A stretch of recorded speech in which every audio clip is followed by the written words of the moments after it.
L'âge d'or du monde islamique est peuplé d'histoires de nobles rois et de valeureux aventuriers, de courageux guerriers et de rêveurs, des vies perdues et des fortunes conquises. C'est une époque riche d'enseignements, car il faut connaître le passé pour comprendre le présent et préparer l'avenir.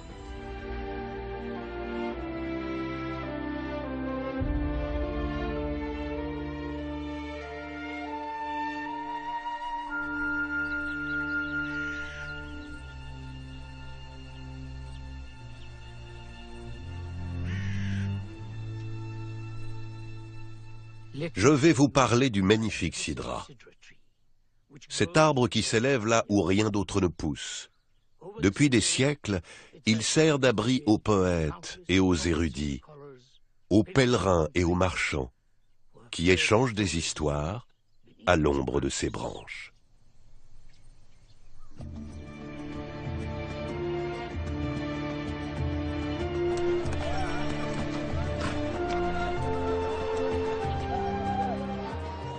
Notre histoire commence au XIIe siècle à Fès, au Maroc.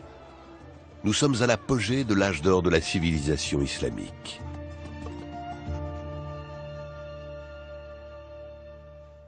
Al-Idrissi est un érudit passionné mais très pauvre. Il a sillonné le monde pour élargir ses connaissances et sa réputation de sagesse et de culture a dépassé les frontières. Un soir, un messager frappe à sa porte. Il lui apporte une lettre qui va changer le cours de son existence.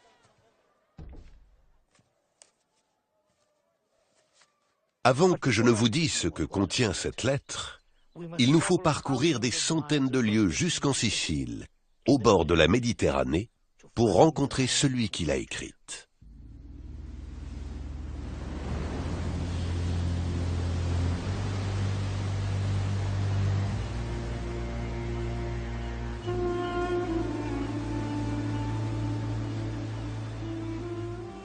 L'expéditeur de la missive est un grand roi du nom de Roger.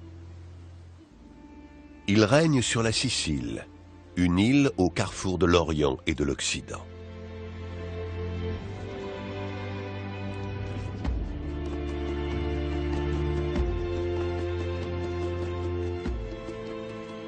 Dans son royaume, chrétiens, musulmans et juifs cohabitent pacifiquement, à une époque où les croisades ont apporté la haine et la guerre dans de nombreuses contrées.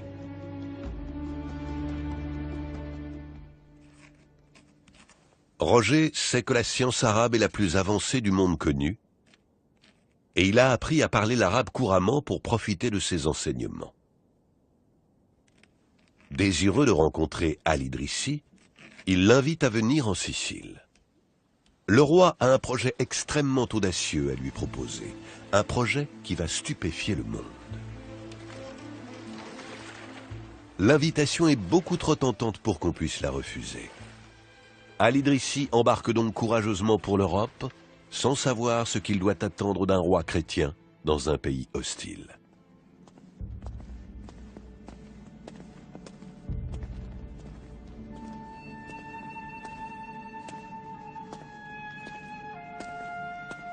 Il se demande comment il sera reçu. Peut-être se précipite-t-il tête la première dans un piège.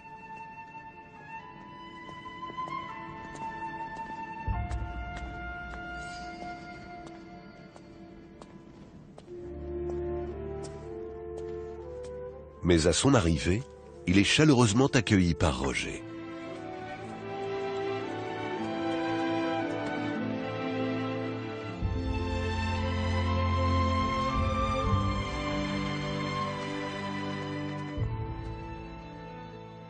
Le roi lui révèle enfin pourquoi il l'a fait venir de si loin.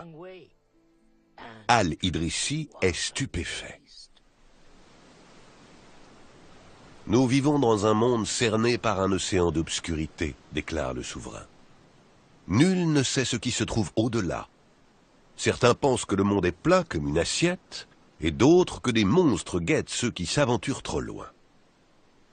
Personne n'a appliqué les nouvelles techniques scientifiques à la connaissance de notre monde. Je veux une carte, poursuit-il. Une carte du monde. Et un compte-rendu de tout ce qui est connu du monde aujourd'hui.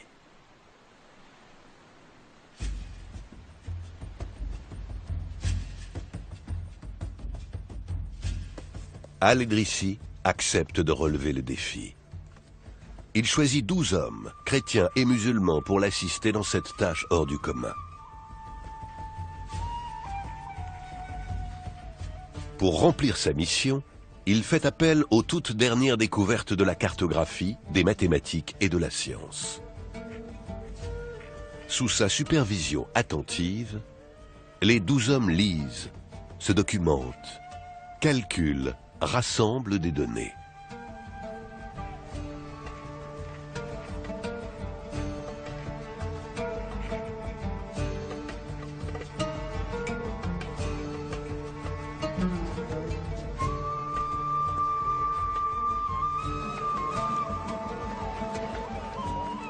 Al-Idrissi interroge chaque marin, chaque pêcheur, chaque marchand qui passe par les ports de Sicile pour recueillir des renseignements sur les lieux qu'ils ont vus.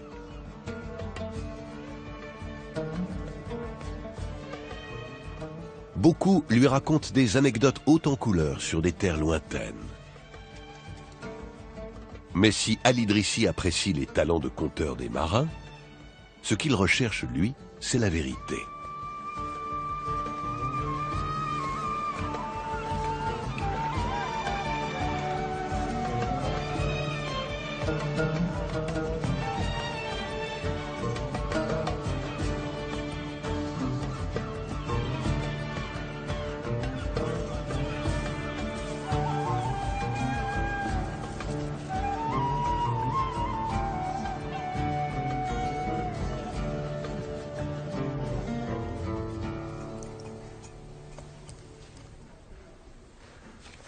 Chaque jour, le roi Roger vient lui demander comment avance le projet. Et chaque jour, Al-Idrissi le passionne en parlant de contrées éloignées.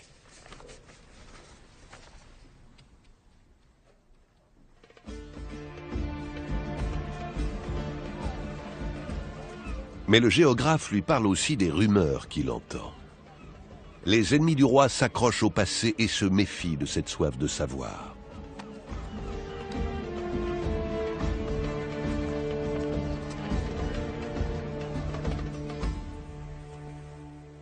Roger l'écoute pensivement. « Nous devons être plus hardis dans notre quête de connaissances, dit-il. Le temps est peut-être compté. Nous devons affréter nos propres navires. »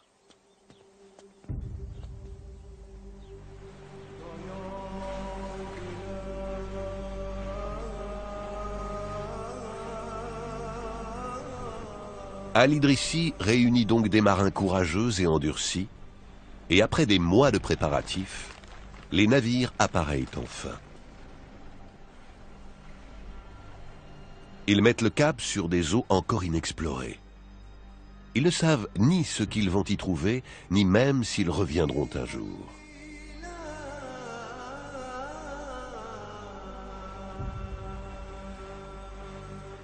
Al-Idrissi et le roi discutent quotidiennement des nouvelles qui leur parviennent sur les tempêtes et sur les féroces pirates qui écument la Méditerranée. Mais ils ignorent tout de ce que deviennent leurs navires.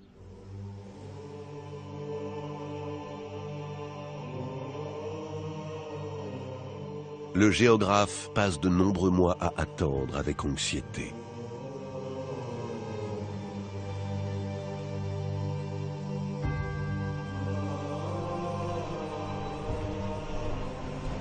Jusqu'à ce qu'un jour, enfin, un navire revienne de l'Orient. Les marins décrivent des pays exotiques pleins de temples majestueux et d'épices enivrantes. Ils parlent avec enthousiasme des femmes les plus envoûtantes du monde.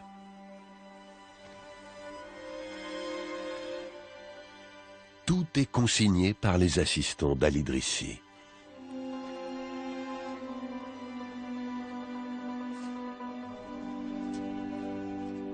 Roger est fasciné par ce qu'il entend. Et il met avec enthousiasme toutes les ressources du royaume à la disposition du savant. affrète d'autres navires, ordonne-t-il. D'autres aventuriers intrépides larguent donc les amarres. Ils ont pour consigne d'explorer les limites du monde connu et de naviguer là où nul n'avait eu l'audace d'aller jusqu'alors. Nombreux sont les marins qui refusent de se lancer ainsi dans l'inconnu. Ils craignent les horribles monstres tapis dans les profondeurs océaniques. Ils pensent que ceux-ci s'attaquent aux intrépides qui s'aventurent trop loin. Mais le roi balaie leur peur d'un revers de la main. Plusieurs mois s'écoulent avant le retour du premier navire. Le voyage a été périlleux et de nombreux hommes ont succombé à la chaleur et à la soif.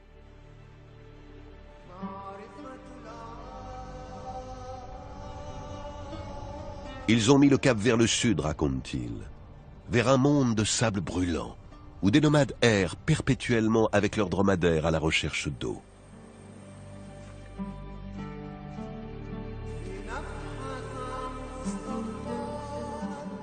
Le roi exulte. Après de longues années d'élaboration, son grand projet est en train de prendre forme. Les érudits sont désormais accoutumés aux visites quotidiennes du roi, qui les questionnent inlassablement sur le moindre détail. Au bout d'un an, un autre navire revient au port. Les récits que font les marins sont encore plus surprenants. Ils parlent de terre où règne un hiver éternel, où le soleil ne brille jamais et où une neige glacée tombe du ciel.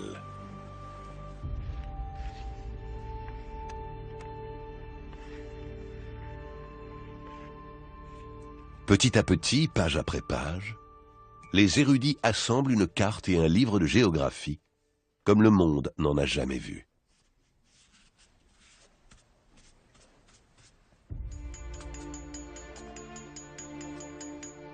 Roger est si passionné par leur découverte qu'il ordonne aux meilleurs orfèvres de son royaume de confectionner un planisphère d'argent.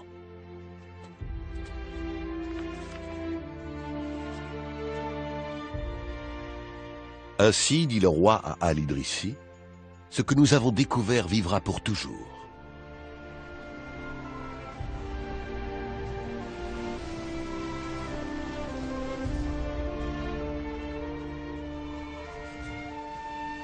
Mais l'enthousiasme d'Al-Idrissi est tempéré par le fait qu'un des navires n'est toujours pas revenu. Le géographe craint le pire. Il a peur qu'il ne se soit perdu à jamais dans l'océan de l'Ouest.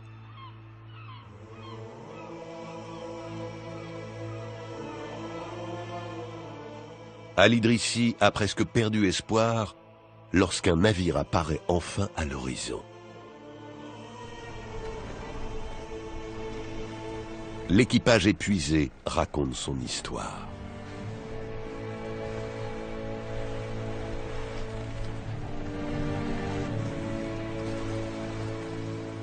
Ils sont allés jusqu'aux confins occidentaux du monde connu. Mais malgré toutes leurs tentatives, ils n'ont pu trouver de passage. Les vagues étaient hautes comme de redoutables montagnes. La mer était trop vaste, trop noire, trop profonde. Et sur le chemin du retour, ils ont entendu parler de complots grandissants contre Roger.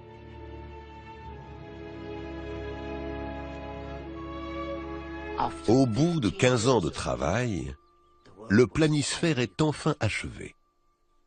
Mais le destin en a décidé autrement et veut que la vie du roi prenne un cours différent.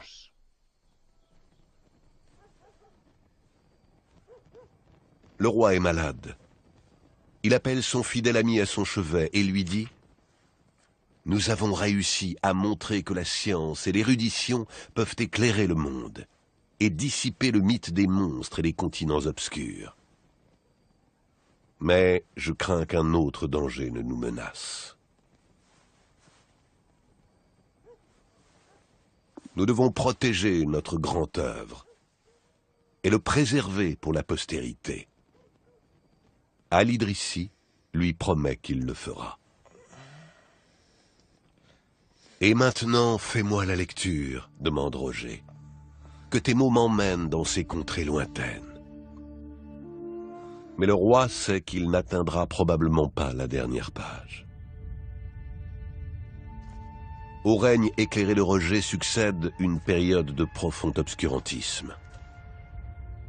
Le grand planisphère d'argent est dérobé et fondu, et les livres sont brûlés. Tout aurait pu être perdu.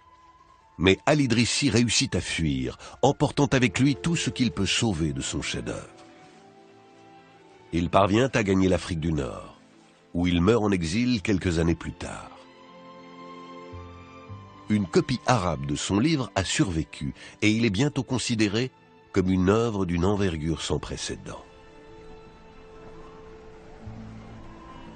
Pendant des siècles, sa carte guide les navigateurs dans leurs grandes explorations.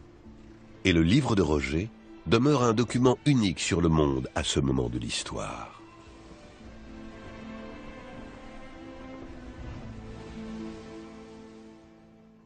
Telle est l'histoire de deux grands hommes dont les explorations nous ont légué non seulement une carte du monde, mais aussi un témoignage de tolérance et d'ouverture d'esprit.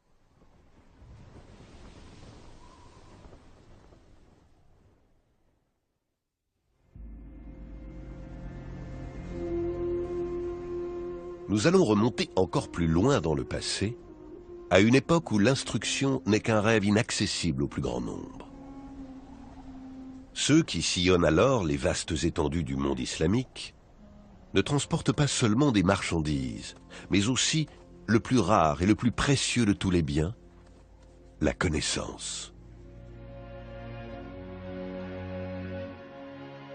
Voici l'étonnante histoire d'une petite fille dont la curiosité a changé le monde. Fatima a vécu il y a plus de 1000 ans dans une ville au bord d'un grand désert.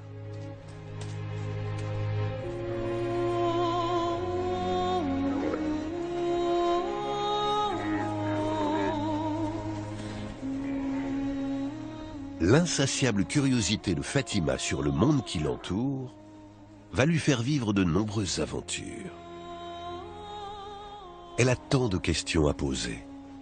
Il y a tellement de gens qui ont des histoires à raconter.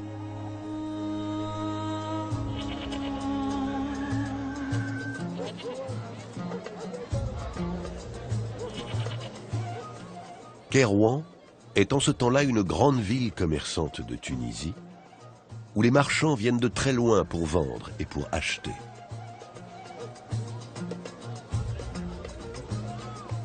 Les souks sont remplis de soie, d'épices, de bijoux et de métaux précieux. Fatima y passe ses journées à explorer le monde.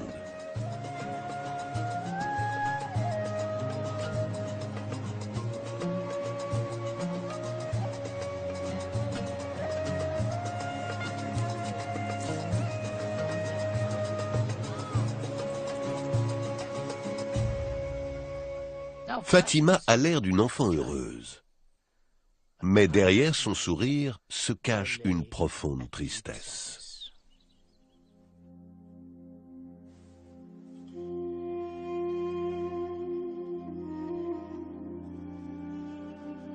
Quelques années plus tôt, sa mère est morte.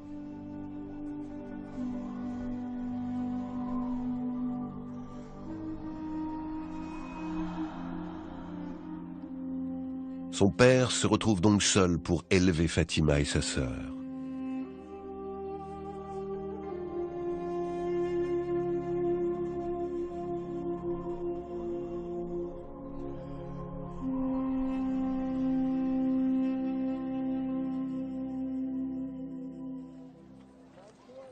Malgré cette perte cruelle, Mohamed El-Firiya réussit à surmonter cette épreuve. Il élève Fatima et sa sœur Mariam avec amour et sollicitude. Mariam est douce et pleine de bon sens. Elle tient la maison pour venir en aide à son père. Mais Mohamed voit bien que la mort de sa mère pèse toujours sur Fatima comme un lourd fardeau. Il s'inquiète pour sa fille.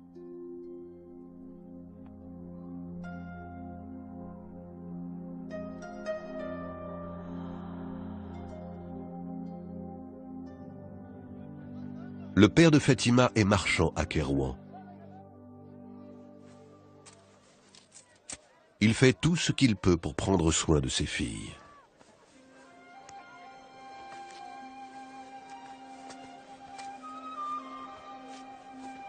Fatima suit son père comme une ombre alors qu'il vaque à ses affaires.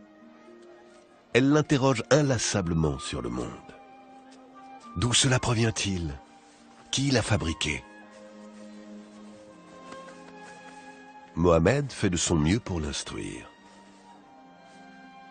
Il se souvient des paroles du prophète et il encourage la soif de connaissance de sa fille. Même si parfois, il doit fermer les yeux lorsque la curiosité l'amène un peu trop loin.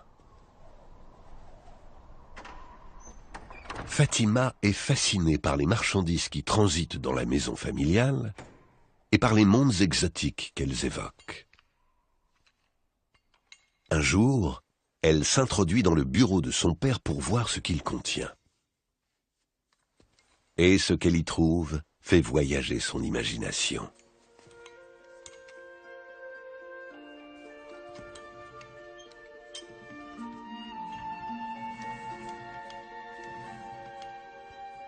Elle veut savoir qui a nommé les étoiles et comment les savants mesurent les galaxies.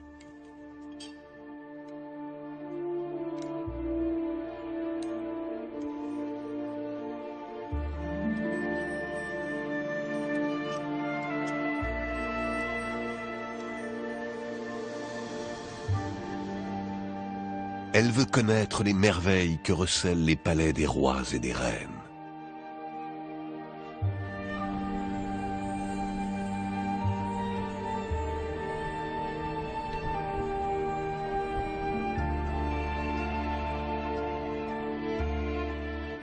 Elle veut parler aux explorateurs qui ont navigué jusqu'aux confins du monde.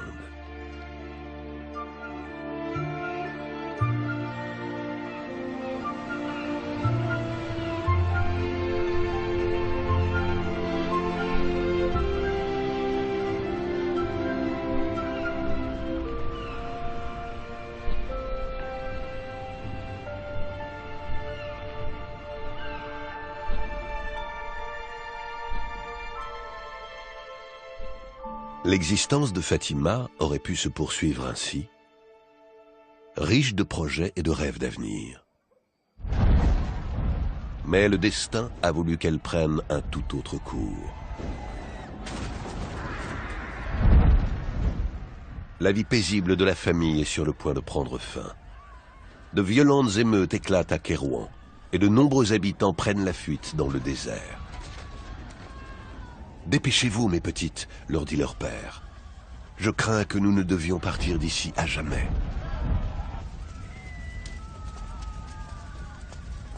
Rassemblant à la hâte quelques affaires, le père emmène ses filles. Ils se mettent en route vers un avenir incertain.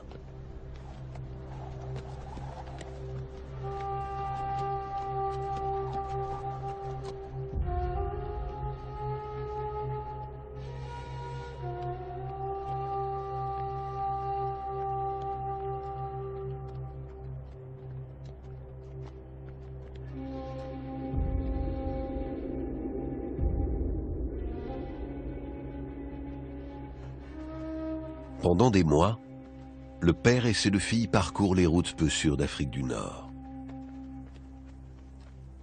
Ils évitent les villes où la violence et l'agitation font rage et traversent de vastes étendues de désert et de montagnes.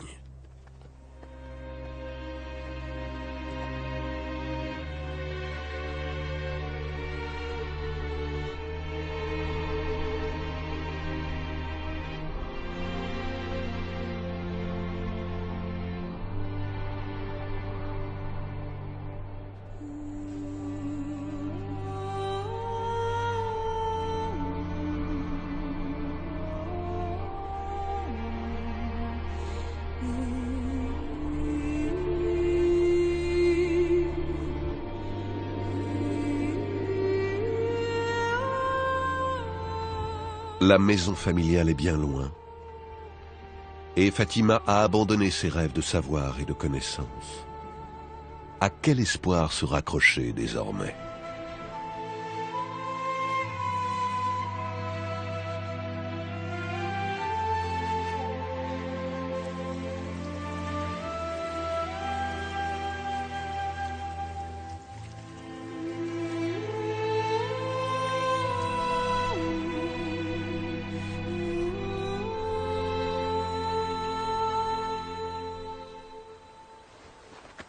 Ils atteignent finalement les faubourgs de Fès, au Maroc.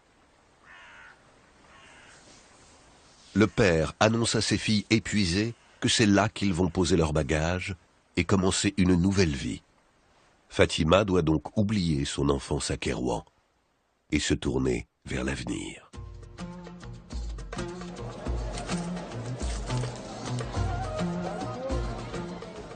Les années ont passé. Fatima, la petite fille si curieuse, est devenue une jeune femme pleine d'intelligence.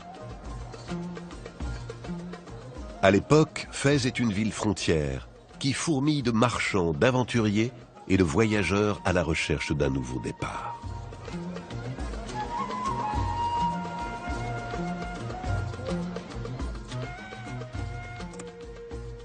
Peu à peu, les affaires ont repris pour le père de Fatima. Et Mariam, sa sœur, s'occupe toujours de la maison.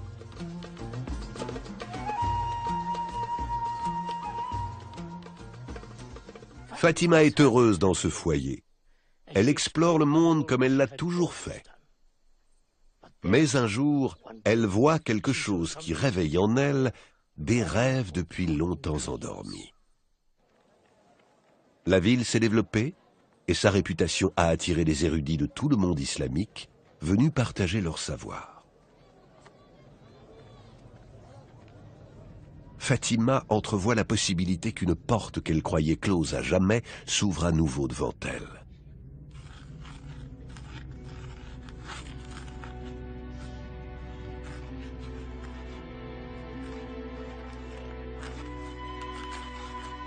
Chaque jour, elle arpente la ville, non plus à la recherche de soie et d'épices, mais d'une marchandise plus précieuse que toutes les autres, la connaissance.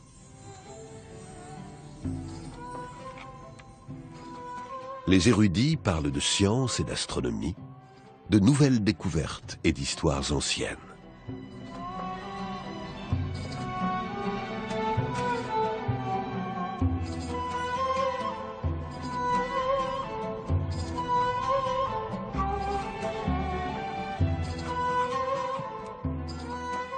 Le père de Fatima est redevenu un homme riche. Mais Fatima n'a pas envie de bijoux et de beaux habits. Ce qu'elle désire par-dessus tout, ce sont des récits et des poèmes, du latin et du grec, et déceler les mystères du soleil, de la lune et des étoiles.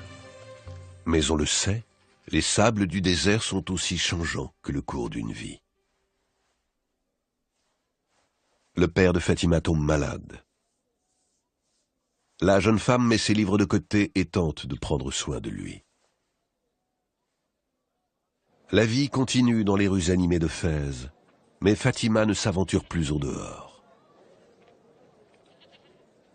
Elle reste au chevet de son père. Elle lui parle du monde et de tout ce qu'elle a appris. Elle lui fait part de ses rêves d'avenir avec enthousiasme et lui énumère tous les brillants professeurs qu'elle espère rencontrer.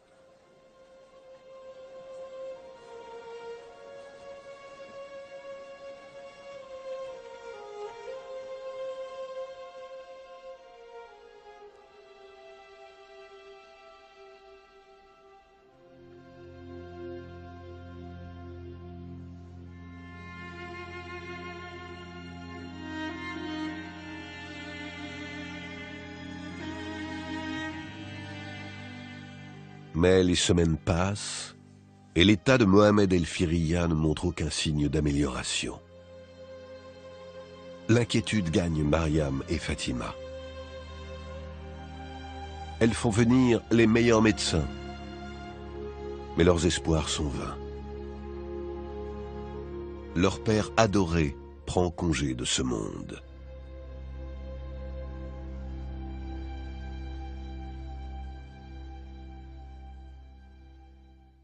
Fatima est rongée par le chagrin. Elle mange à peine, elle ne dort plus, et ses livres se couvrent de poussière. Pourquoi a-t-elle gâché un temps si précieux en d'inutiles études? Tout ce qu'elle aime a disparu.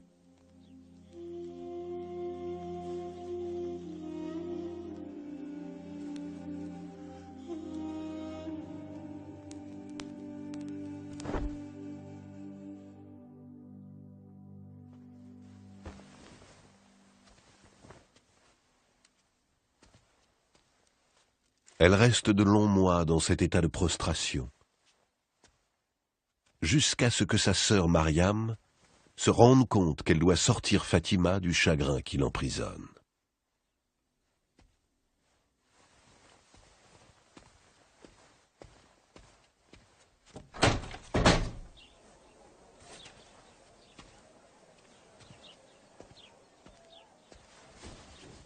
« Père serait triste de te voir tomber en poussière comme cela, » dit Mariam à sa sœur. « Nous devons penser à l'avenir, maintenant. » Fatima revient donc là où tout a commencé. Elle pense à ce qu'elle a perdu, mais aussi à ce qu'elle a trouvé. Elle se débarrasse des vêtements de deuil qui la dissimulent depuis si longtemps.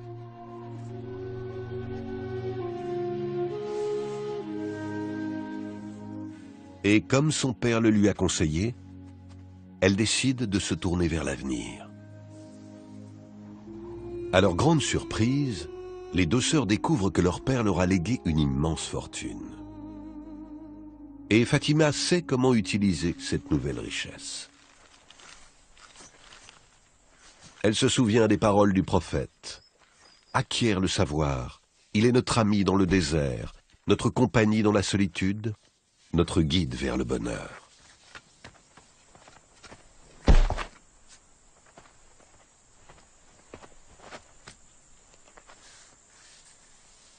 Fatima décide alors de financer la construction d'une mosquée dans sa ville. C'est elle qui pose la première pierre de l'édifice, réalisée avec des matériaux venus du pays de son père. Ce sera la mosquée Al-Qarawin.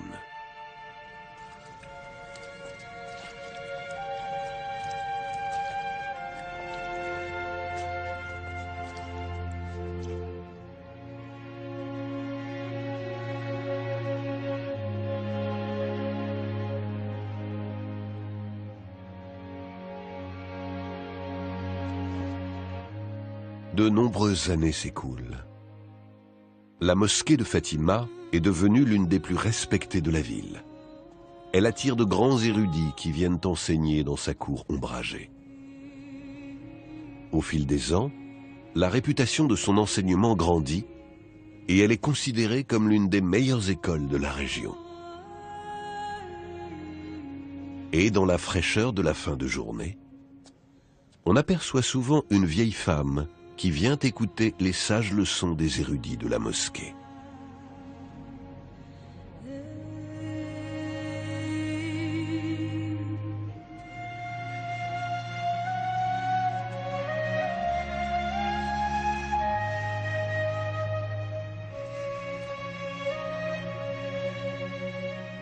Aujourd'hui, la mosquée de Fatima, qui est devenue l'université de Fès, est le centre d'enseignement en activité le plus ancien du monde.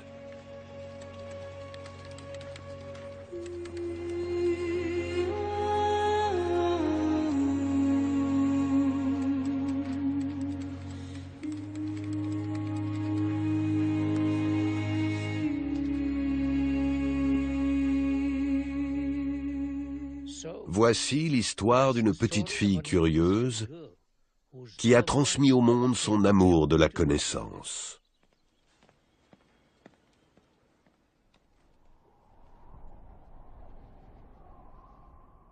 « 400 ans se sont écoulés depuis que Fatima s'est mise en quête de la connaissance. Nous sommes maintenant au XIIIe siècle, période durant laquelle les médecins et les savants du monde islamique sont parmi les meilleurs. Leur clairvoyance est sur le point de changer l'histoire.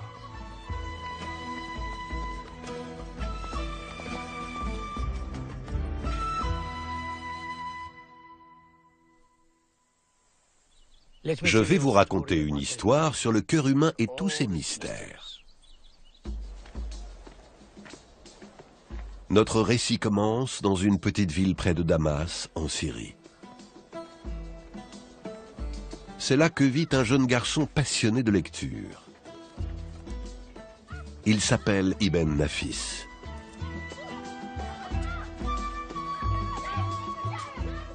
Ses amis passent leur temps à jouer et à s'amuser. Mais même sa meilleure amie Aïcha ne peut arracher Ibn Nafis à ses études.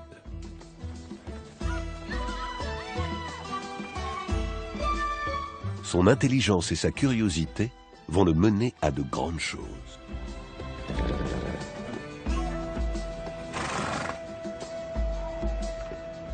À des centaines de lieues de là, au Caire, vit un jeune garçon appelé Kalaoun. Il a été enlevé à ses parents et vendu comme esclave. Il a le cœur lourd. Mais même s'il mène une vie des plus humbles, il nourrit de grands rêves d'avenir.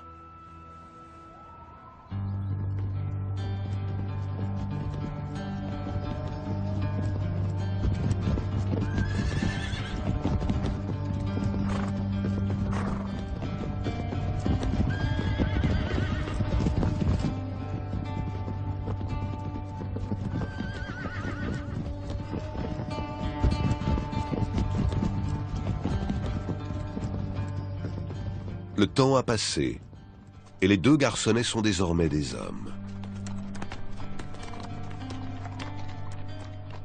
L'émir a remarqué le potentiel du petit esclave et l'a engagé pour servir dans son armée.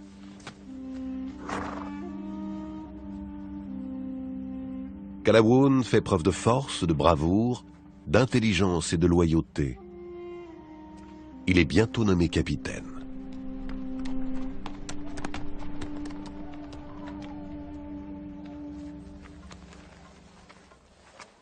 Comme l'on pouvait s'y attendre, Ibn Nafis, le petit garçon si studieux, est devenu un brillant érudit. Le temps est venu pour lui de quitter son village et de découvrir le vaste monde. Partir lui brise le cœur, mais il promet de revenir un jour.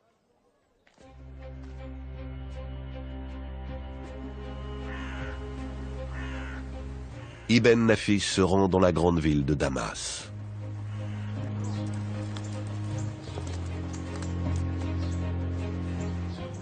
La science islamique est à son apogée et ses savants sont à la pointe de la médecine.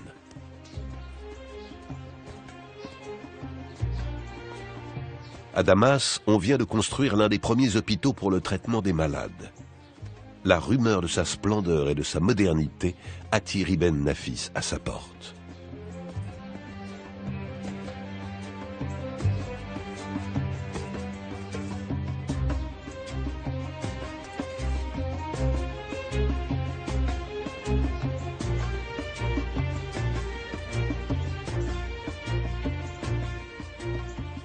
Ibn Nafis travaille jour et nuit, étudiant les textes de l'Antiquité et les travaux récents de ses contemporains.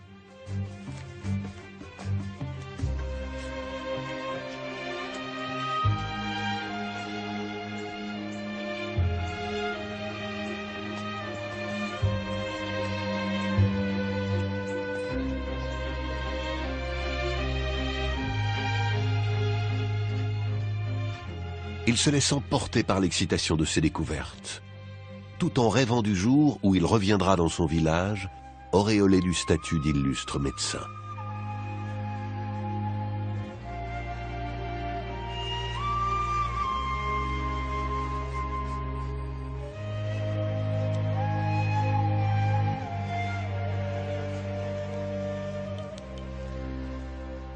Mais un jour, un jeune et beau capitaine est amené à l'hôpital à l'agonie.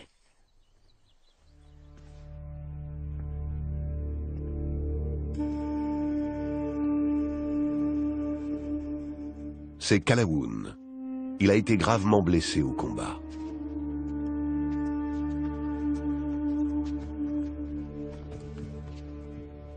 L'émir a personnellement fait savoir aux médecins qu'ils ne doivent pas laisser mourir le meilleur capitaine de son armée.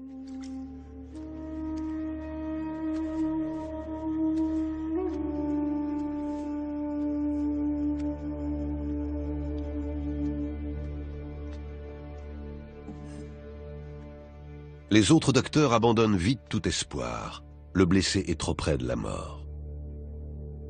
Mais Ibn Nafis est bien décidé à mettre à profit tout ce qu'il a appris pour sauver la vie du jeune militaire.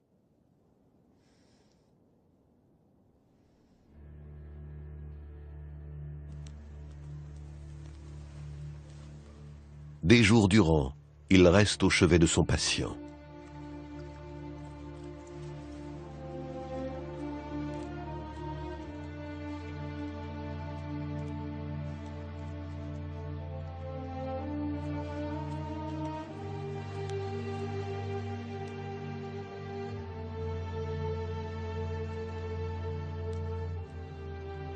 Même si parfois, il laisse son esprit vagabonder.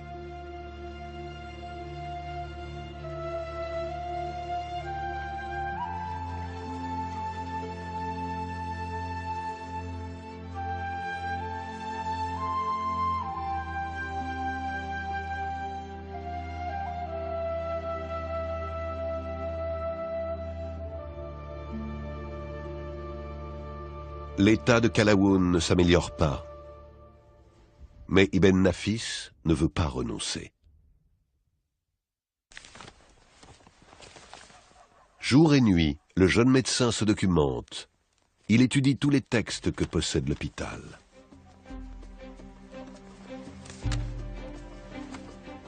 Il s'intéresse à l'alimentation. Il fait d'importantes découvertes sur les propriétés curatives des plantes et des herbes. Les cuisiniers suivent ses instructions à la lettre. Il étudie les travaux des grands maîtres du passé et des meilleurs savants de son époque, à la recherche de remèdes pour apaiser les souffrances de Qalawun.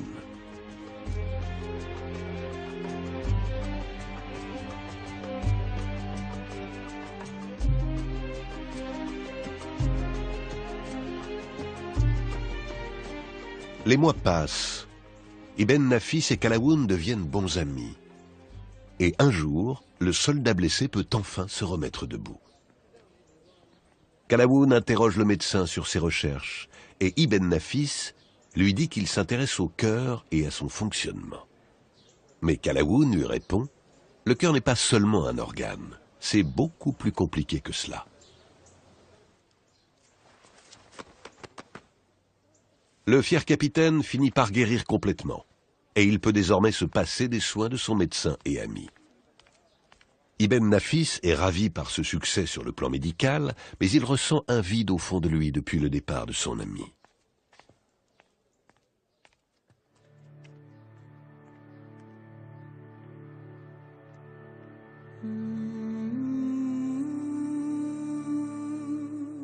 Cela fait trop longtemps qu'il est parti.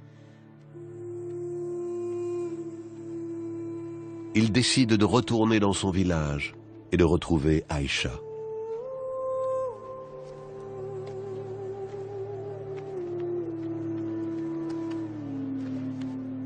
Mais sa bien-aimée est déjà mariée.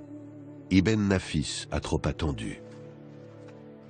Il se tourne vers les livres pour oublier la douleur qui règne dans son cœur.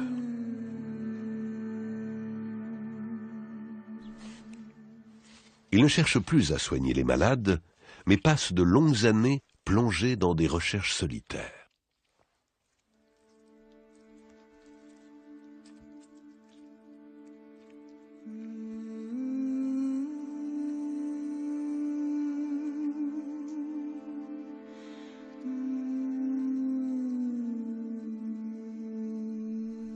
Sa vie se serait écoulée de la sorte si son ancien patient, Qalawun, n'avait encore une fois changé le cours de son existence.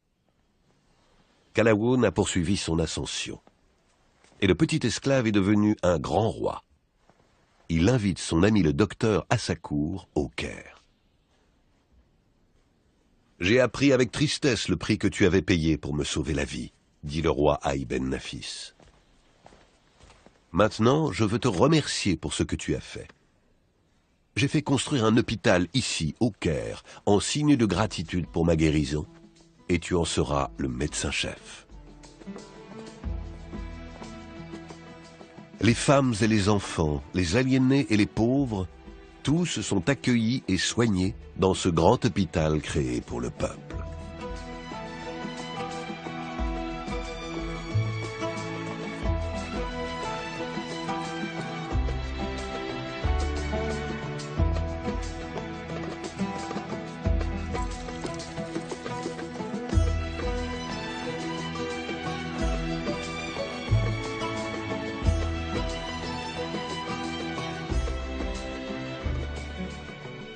Les deux hommes sont morts à quelques années d'intervalle.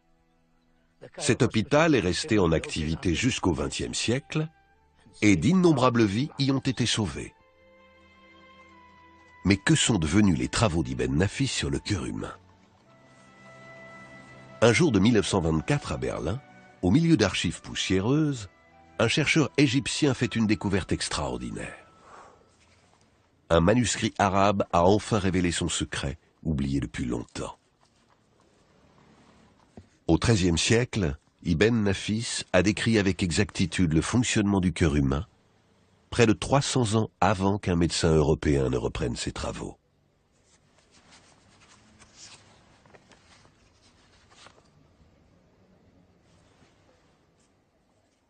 Cette histoire nous montre l'importance et la diversité des fonctions du cœur humain.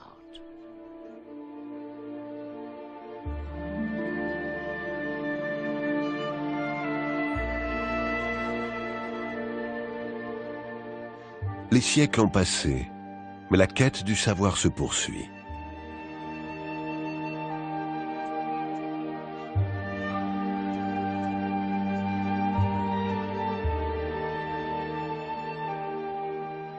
Partout dans le monde, des hommes et des femmes repoussent les limites de la connaissance. L'entraide et l'amitié favorisent toujours les grandes découvertes.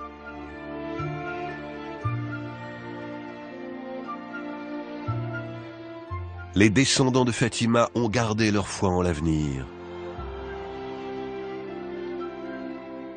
Et malgré son cœur brisé, Ibn Nafis a trouvé l'immortalité grâce à ses travaux scientifiques.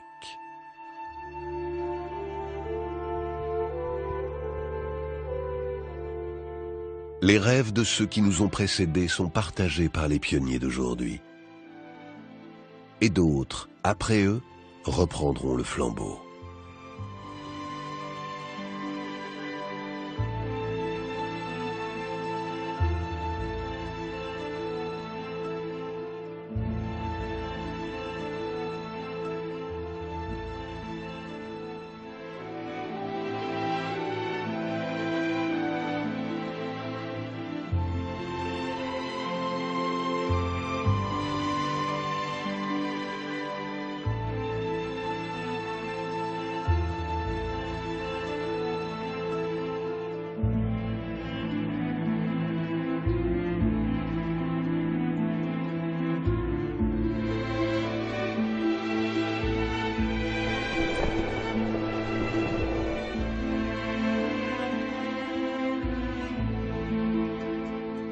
Extrêmement audacieux à lui proposer, un projet qui va stupéfier le monde. L'invitation est beaucoup trop tentante pour qu'on puisse la refuser. Al-Idrissi embarque donc courageusement pour l'Europe, sans savoir ce qu'il doit attendre d'un roi chrétien dans un pays hostile.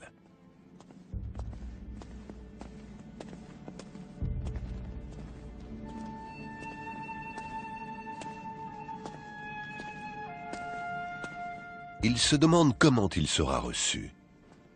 Peut-être se précipite-t-il tête la première dans un piège.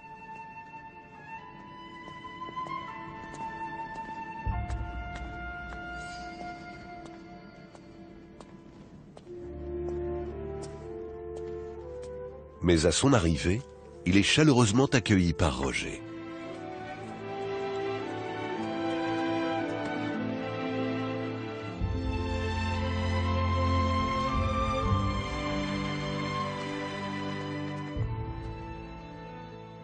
Le roi lui révèle enfin pourquoi il l'a fait venir qu'il a écrite.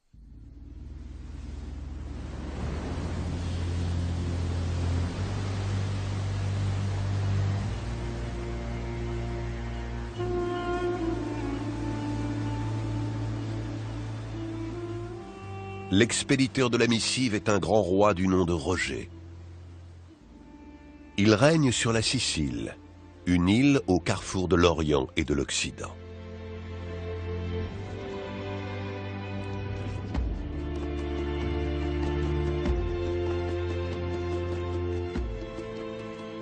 Dans son royaume, chrétiens, musulmans et juifs cohabitent pacifiquement, à une époque où les croisades ont apporté la haine et la guerre dans de nombreuses contrées.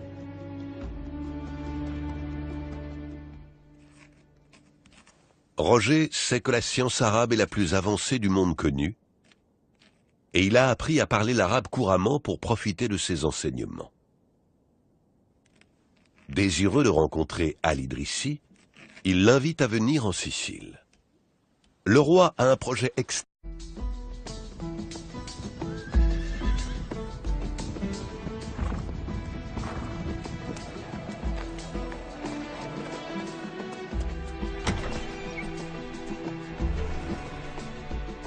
L'âge d'or du monde islamique est peuplé d'histoires de nobles rois et de valeureux aventuriers, de courageux guerriers et de rêveurs, des vies perdues et des fortunes conquises. C'est une époque riche d'enseignements car il faut connaître le passé pour comprendre le présent et préparer l'avenir.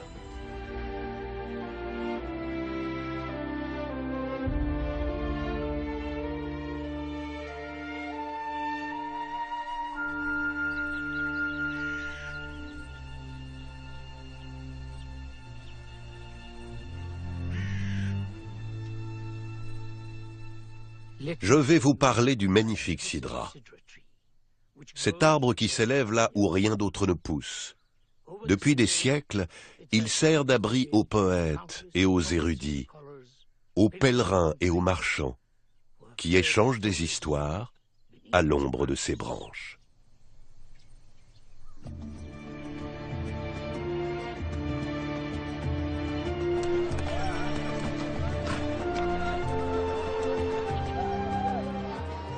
Notre histoire commence au XIIe siècle à Fès, au Maroc. Nous sommes à l'apogée de l'âge d'or de la civilisation islamique.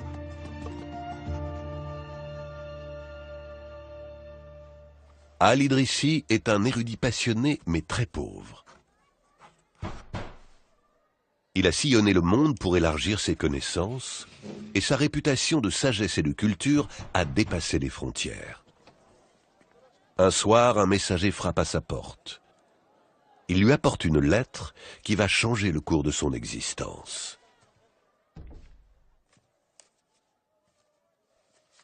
Avant que je ne vous dise ce que contient cette lettre, il nous faut parcourir des centaines de lieues jusqu'en Sicile, au bord de la Méditerranée, pour rencontrer celui de si loin. Al-Idrissi est stupéfait. Nous vivons dans un monde cerné par un océan d'obscurité, déclare le souverain. Nul ne sait ce qui se trouve au-delà. Certains pensent que le monde est plat comme une assiette, et d'autres que des monstres guettent ceux qui s'aventurent trop loin. Personne n'a appliqué les nouvelles techniques scientifiques à la connaissance de notre monde. Je veux une carte, poursuit-il, une carte du monde, et un compte-rendu de tout ce qui est connu du monde aujourd'hui.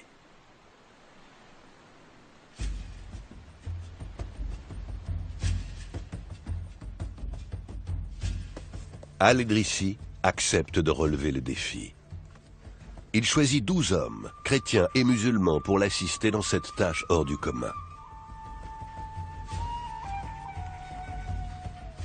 Pour remplir sa mission, il fait appel aux toutes dernières découvertes de la cartographie, des mathématiques et de la science. Sous sa supervision,